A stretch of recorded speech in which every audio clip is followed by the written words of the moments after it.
crucial component of staying competitive in an ultra race is staying fueled. The distances that we ride aren't really very compatible with regular feeding. So what we have to do is we have to eat regularly on the bike.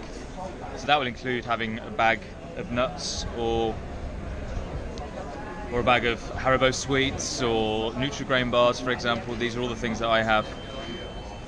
And then maybe every 5 to 10 minutes you're either having a cup of nuts, Haribo, a Nutri-Grain bar. I'm going to see, using blood chemistry, how endurance riding has affected my levels of glucose and the lipid profile of my blood. The way we measure blood glucose, for example, is with this crazy gadget.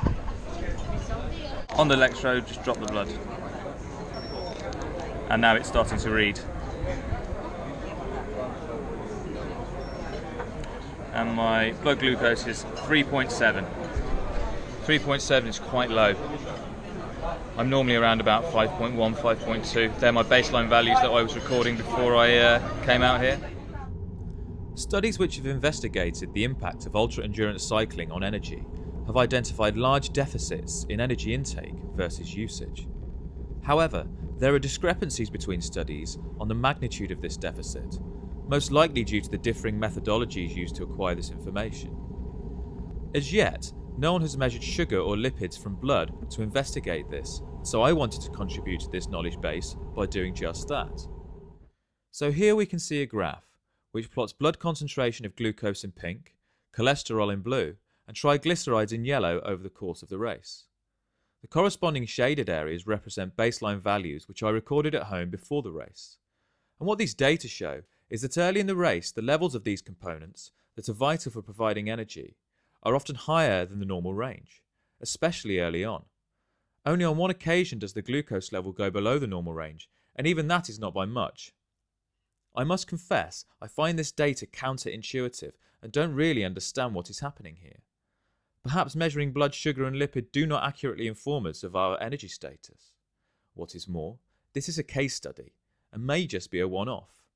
It is important in this context to use this information not as knowledge that can be applied to the general population, but as the basis for performing more studies in more people in order to evaluate the reproducibility of this finding.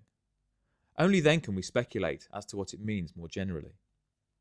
You might also have noted that the frequency of the readings becomes less later in the race and seem to stop altogether before the end of the race, leading to an incomplete dataset. I wonder what happened there. Picking times to make these measurements is very difficult. So, for example, one idea was to do pre and post meal,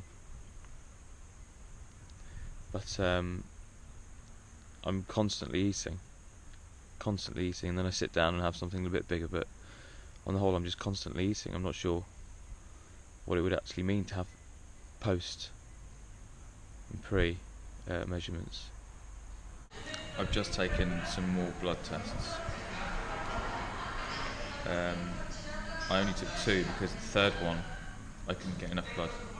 I think I must be very, very dry, very dehydrated. I have been largely filthy for the last 72 hours, and opening the skin with a lancet just doesn't really seem like the kind of thing I should be doing.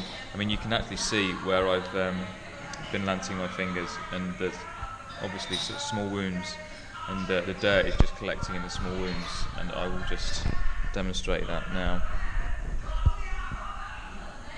You can see just all those black dots. Calypso,